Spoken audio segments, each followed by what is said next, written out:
teman-teman semuanya, semangat pagi, salam sejahtera dan salam sehat selalu buat kita semuanya. Kembali lagi dengan aku, welcome back to my channel, Vera Kampajaya. Dan di video kali ini kita akan ngebahas materi tentang hipertensi dalam kehamilan. Nah, sebelumnya aku mau bilang dulu nih ke teman-teman, semangat berjuang buat teman-teman semuanya, buat kita semuanya yang bakalan berjuang kompetensi di tahun ini. Semoga hasilnya sangat memuaskan dengan hasil kompeten tentunya ya teman-teman. Amin, amin, amin, amin.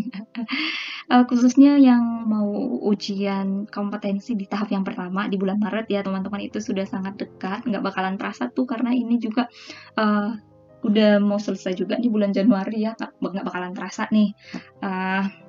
Kita tinggal punya waktu 1,5 bulan lagi kurang lebihnya untuk mempersiapkan diri ya teman-teman. Pastinya ada yang deg-degan, apalagi yang belum pernah ujian kompetensi ya teman-teman.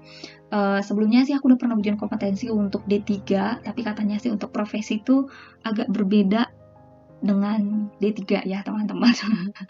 Ya, selamat menyaksikan lah kita nanti ya. Pokoknya tetap semangat sambil berdoa dan pastinya tetap mempersiapkan diri ya teman-teman. Nah, di sini kita belajar sama-sama belajar ya teman-teman. Kita akan ngebahas tentang hipertensi dalam kehamilan. Nah, seperti biasa aku bakalan kasih ringkasan materinya dulu, baru ngebahas contoh kasus atau latihan soal ya teman-teman.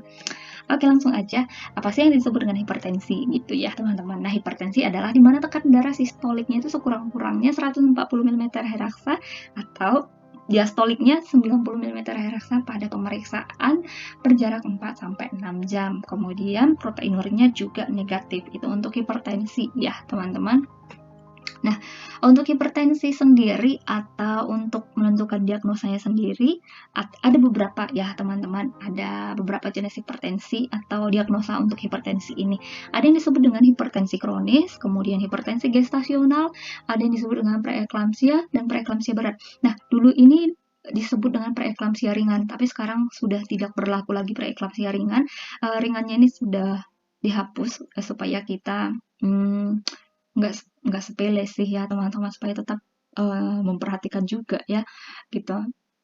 Jadi sekarang dia preeklamsia, kemudian preeklamsia berat, kemudian ada eklamsia, dan yang terakhir adalah superimpos preeklamsia. Nah, apa sih bedanya gitu ya? Kita bahas satu persatu. Nah, disebut dengan hipertensi kronis di mana pada saat usia kehamilan kurang dari 20 minggu tekanan darahnya sudah lebih dari atau sama dengan 140/90 mm Hg dan proteinurinnya negatif, dan gejala lainnya bisa aja tekanan darahnya ini naik pada saat usia kehamilan lebih dari 20 minggu, tapi memang sebelumnya dia sudah ada riwayat hipertensi. Kemudian ada yang disebut dengan hipertensi gestasional, di mana pada saat usia kehamilan lebih dari 20 minggu, kemudian tekanan darahnya lebih dari atau sama dengan 140/90 mm Hg, proteinurinnya negatif, dan gejala lainnya dia tidak ada riwayat hipertensi sebelum hamil. Nah, jadi yang membedakan hipertensi kronis dan hipertensi gestasional ini adalah pada waktu munculnya. Nah, kalau hipertensi kronis ini biasanya sebelum 20 minggu, tapi kalau gestasional dia biasanya lebih dari 20 minggu. Kalaupun hipertensi kronis muncul setelah kehamilan 20 minggu, itu karena dia memang sebelumnya sudah ada riwayat hipertensi. Nah, yang membedakan yang kedua, selain dari usia kehamilan munculnya hipertensinya, yang membedakannya adalah ada atau tidak adanya riwayat. Kalau hipertensi kronis, dia memang sudah ada riwayat hipertensi sebelumnya, tapi kalau hipertensi gestasional, dia tidak ada riwayat hipertensi sebelum hamil, dan biasanya ini akan hilang setelah persalinan ya. Kemudian preeklamsia. Nah, preeklamsia ini di mana tekanan darahnya lebih dari 140/90 mm Hg sampai dengan kurang dari 160/110 mm Hg, di mana ini muncul pada saat usia kehamilan lebih dari 20 minggu dan proteinurinnya positif 1 ya.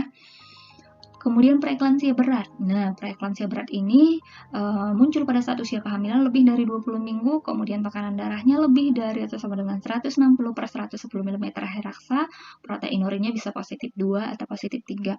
Kemudian ada gejala lain seperti nyeri belakang kepala atau nyeri tengkuk, kemudian penglihatannya agak kabur, berkunang-kunang, kemudian nyeri ulu hati, kemudian lebih parahnya lagi si ibu bisa sampai mual bahkan muntah gitu ya teman-teman. Kemudian IUGR. karena hipertensi ini menghambat pertumbuhan janin ya teman-teman. Jadi dia didapati dengan adanya intrauterine growth restriction atau pertumbuhan janin terhambat. Kemudian eklamsia. Nah, disebut dengan eklamsia ketika dia terjadi kejang umum atau bahkan sampai koma, tapi disertai dengan hipertensi. Kalau dia kejang tapi tidak ada disertai dengan hipertensi, kita harus curiga ada penyakit lain. Misalnya bisa jadi dia tetanus, kemudian epilepsi, infeksi bakteri atau sepsis, atau bahkan penyakit lainnya ya teman-teman. Nah, itu yang harus kita tandain gitu. Kalau dia dikatakan eklamsia ketika dia kejang atau sampai koma disertai dengan hipertensi. Nah, ya digaris besarin ya teman-teman. Oke, kemudian ada yang disebut dengan superimpos preeklamsia. Nah, superimpos preeklamsia ini adalah di mana awalnya dia memiliki gejala hipertensi kronis atau bisa juga gejala hipertensi gestasional. Tapi seiring berjalannya usia kehamilan atau setelah usia kehamilan lebih dari 20 minggu, muncul gejala preeklamsia lainnya. Kemudian protein urinnya juga positif. Misalnya pada saat usia kehamilan 18 minggu, dia tekanan darahnya 150/100 gitu ya. Jadi hipertensi kronis lah ya, karena masih kurang dari 20 minggu. Kemudian di usia dia ANC lagi pada saat usia kehamilan 24 minggu. Kita dapati tekanan darahnya menjadi 160/110, kemudian protein urinnya juga positif, misalnya jadi positif 2. Nah, itu dia yang disebut dengan superimpos preeklamsia. Jadi awalnya gejalanya itu hipertensi kronis atau hipertensi gestasional, tapi seiring bertambahnya usia kehamilan dia muncul gejala preeklamsia lain dan protein urinnya positif. Itu ya teman-teman gambarannya. Nah, kita akan coba ngebahas gimana cara menentukan diagnosanya gitu ya teman-teman. Nah, di sini pada saat usia kehamilan 23 minggu dengan tekanan darah 150/110 mm Heraksa dan protein urinnya positif 1. Nah, apa nih diagnosanya? Nah, jadi diagnosanya adalah PEB. Kok bisa Kak PEB? Karena kan tekanan darahnya 150 gitu ya teman-teman. Iya, tekanan darahnya memang di sini 150 sistoliknya, tapi kita lihat diastolnya 110. Nah, kita memilih atau mengambil salah satu yang tertinggi. Ketika salah satu sistolik atau diastoliknya sudah masuk ke PEB, kita tetap ambil dia PEB ya teman-teman. Misalnya nih, dia 140/110 gitu ya. Sistoliknya kan masih 140 gitu ya teman-teman, tapi dia tetap kita masukkan ke PEB karena diastoliknya sudah 110 mm Heraksa ya teman-teman. Kemudian untuk menentukan diagnosa bukan berdasarkan protein urin, tapi berdasarkan tekanan darah ya teman-teman, bukan berdasarkan protein urin tapi berdasarkan tekanan darah. Oke, selanjutnya masih ada soal yang kedua. Nah, di sini usia kehamilannya 18 minggu, kemudian tekanan darahnya 160/100 mm Heraksa, protein urinnya negatif. Nih, lihat usia kehamilannya teman-teman. Usia kehamilannya di sini 18 minggu, berarti masih kurang dari 20 minggu dan dia sudah mengalami hipertensi dan sudah 160. Jadi dia diagnosanya adalah hipertensi kronis. Jadi dia tekanan darahnya tinggi sebelum di bawah atau kurang dari usia kehamilan 20 minggu. Kemudian selanjutnya di sini usia kehamilannya 25 minggu, tekanan darahnya 150. Garam. Tekanan darahnya 150/100 mm Heraksa. Kemudian ada riwayat hipertensi pada kehamilan sebelumnya, protein urinnya negatif. Nah, ini juga kita masukkan ke hipertensi kronis ya, teman-teman. Tadi udah disebutkan yang membedakan hipertensi kronis dengan hipertensi gestasional ya. Jadi dia kalau untuk kronis ini, dia walaupun dia tekanan darahnya muncul lebih dari usia kehamilan 20 minggu, tapi dia kalau memang sudah ada riwayat hipertensi sebelumnya, kita sebut dengan hipertensi kronis. Oke. Selanjutnya, dia usia kehamilannya 32 minggu, kemudian tekanan darahnya 140/90, protein urinnya positif 2. Nah, diagnosanya adalah PE. Dia tekanan darahnya 140/90 ya teman-teman. Diingatkan kembali, dia untuk menentukan diagnosa itu bukan hanya bukan tergantung protein urinnya, tapi lebih ke tekanan darahnya dan lihat usia kehamilannya ya teman-teman. Kemudian selanjutnya, usia kehamilannya 26 minggu, tekanan darahnya 140/90, protein urinnya positif 1. Masih sama, dia PE ya. Kemudian selanjutnya masih ada lagi nih usia kehamilannya 20 minggu. Kemudian tekanan darahnya 140/90. Protein urinnya negatif. Apa nih? Jadi ketika dia muncul di usia kehamilan 20 minggu atau lebih dari 20 minggu, dia disebut dengan hipertensi gestasional ya, teman-teman. Dan protein urinnya juga di sini negatif. Kemudian selanjutnya usia kehamilan 32 minggu, tekanan darahnya 180 nih ya teman-teman. Kemudian protein urin positif 1, kemudian dia juga sampai kejang. Nah, kalau dia sudah sampai kejang disebut dengan eklamsia. Oke. Semisal nih dia tekanan darahnya 170/120, tapi dia nggak kejang, kita masukkan dia ke PEB, bukan ke eklamsia. Kita sebut dia dengan eklamsia ketika dia sudah sampai kejang ya teman-teman.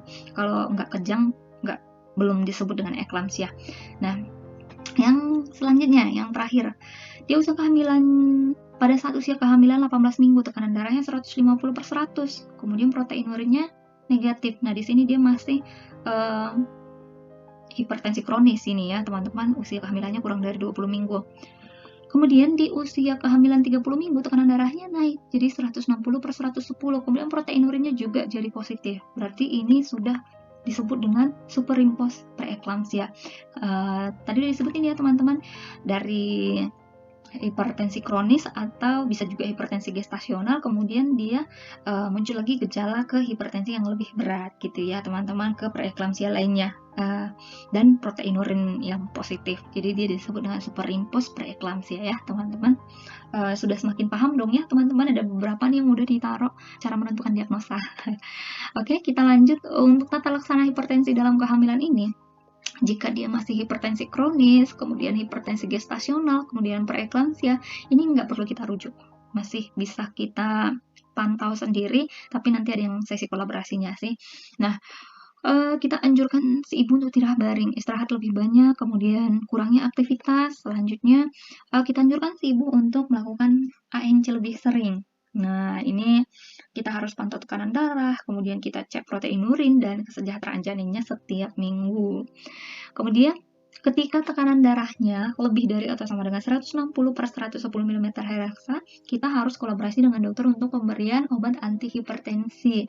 Tapi kalau tekanan darahnya masih kurang dari 160/110, dia nggak butuh ya, belum perlu minum obat anti hipertensi.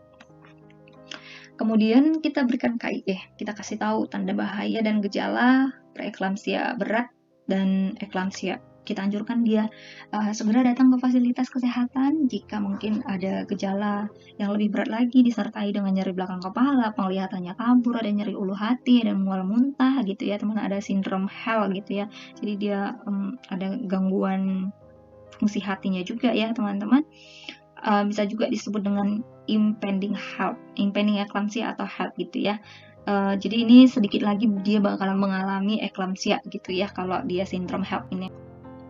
Selanjutnya untuk yang preeklamsia berat, eklamsia, dan superimpos preeklamsia. Nah, kita nilai ABC, airway breathing circulation. Jadi kita bebaskan jalan napas, ketika jalan napasnya sudah mulai membaik, kita pertahankan posisinya. Dan jika memang perlu diberikan oksigen, berikan oksigen 4-6 liter. Kemudian kita pasang infus RL. Biasanya langsung kita pakai abukat yang besar ya, yang 18 atau 16. Biasa kalian pakai 18 sih. Kemudian untuk mencegah kejang atau terjadinya kejang berulang, kita berikan MgSO4.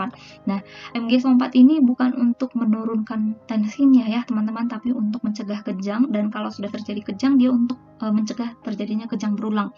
Jadi dia untuk dosisnya, dia ada dosis awal dan ada juga dosis pemeliharaan atau dosis rumahan. Nah, untuk dosis awal MgSO4 40%, kita beri 4 gram atau 10 cc, kita bolus pelan-pelan selama 15 sampai dengan 20 menit. Jadi memang harus sangat pelan karena MgSO4 ini efeknya nanti bakalan panas ke seluruh tubuhnya ya teman-teman. Kalau kita berikan dengan sangat cepat, pasiennya bisa exit nanti. Jadi ibaratnya kita nyanyi lagu Indonesia Raya sampai beberapa kali, tapi dengan pelan-pelan gitu. Kalau dokter kami bilangnya gitu sih teman-teman. Nyanyi Indonesia Raya berapa sesi, kemudian segitulah lamanya nanti kasih MgSO4-nya gitu ya. Memang harus pelan-pelan teman-teman. Kadang ngasihnya pun harus kita sambil kita kipasi, berhenti, kita suruh keluarganya juga kipasin gitu ya. Kemudian untuk dosis pemeliharaan atau dosis rumahan, nah dia sebanyak 6 gram. Nah, yang 6 gram ini 15 cc ya teman-teman. Kalau 6 gram dia 15 cc, kalau 4 gram itu 10 cc gitu ya. Kalau dia yang 40%, karena yang GSO4 ini ada yang 40%, ada yang 20% gitu ya teman-teman. Jadi nanti disesuaikan aja hitung-hitungannya. Nah, untuk dosis pemeliharaan ini kita drip sebanyak 6 gram atau 15 cc dengan RL 500 cc dengan tetesan 28 tetes per menit selama 24 jam postpartum. Jadi kita lanjut sampai 24 jam setelah postpartum ya teman-teman. Kemudian kita rujuk ke rumah sakit. Pantau pernapasan, refleks patella, dan produksi urin. Kemudian kita pantau tekanan darah. Nah, ini kita berikan antihipertensi jika tekanan darahnya lebih dari 160 per 110 mm Heraksa. Ya, biasanya sih dikasih nifedipin 10 mg oral atau methyldopa 250 mg. Nah, ini pemberiannya kolaborasi dengan dokter ya. Oke. Kemudian untuk pemberian GSO4 ini kita harus melakukan pemantauan karena ada yang disebut dengan keracunan MgSO4. Nah, jadi memang harus kita pantau pernafasannya, kemudian refleks patellanya, kemudian produksi urinnya ya, teman-teman. Jadi kalau kita menemukan frekuensi pernapasannya itu kurang dari 16 kali per menit, kemudian refleks patellanya juga negatif, kemudian produksi urinnya menurun kurang dari 30 cc per 4 jam per jam dalam 4 jam terakhir, kita harus curiga adanya keracunan MgSO4. Nah, jika sampai terjadi henti napas, kita lakukan VTP. Kemudian kasih antidotumnya, kasih anti racunnya. Nah, anti racun untuk yang keracunan MgSO4 dia kita kasih CE-glukonas ya teman-teman, kalsium glukonas. Jadi kita kasih CE-glukonas 1 gram atau 20 ml dalam larutan 10% IV. Kemudian kita berikan perlahan sampai pernapasannya pelan-pelan mulai kembali. Oke. Jadi harus benar-benar dipantau karena bisa mengakibatkan henti napas ya teman-teman. Oke, ternyata segitu. Cukup panjang juga ya teman-teman, cukup lama. Semoga dengan materi yang bisa disebut panjang lah ya teman-teman, tapi untuk satu materi aja gitu ya, kan ya begitulah. Semoga penjelasannya sudah bisa dipahami ya teman-teman, semoga bermanfaat buat kita semuanya. Sekali lagi aku bilang semoga kita semuanya nanti lulus dengan hasil yang sangat memuaskan, lulus dengan kompeten 100%. Pastinya semoga video-videonya juga bermanfaat buat kita semuanya. Terima kasih buat teman-teman yang sudah nonton videonya sampai habis, semoga bermanfaat. Dan kalau suka boleh di like videonya dan di share ke sosial media teman-teman punya. Kalau masih ada pertanyaan boleh tinggalkan pertanyaannya di kolom komentar, nanti bakalan aku balas atau kita bahas di video selanjutnya jika memang perlu ya teman-teman. Kalau ingin membantu channel aku semakin berkembang ke depannya, boleh tekan tombol subscribe-nya dan bunyikan juga loncengnya supaya ketika aku upload video terbaru nantinya teman-teman gak akan ketinggalan video terbaru dari channelnya aku. Tetap semangat, salam sejahtera, sehat selalu, salam kompeten, see you on my next video, bye bye.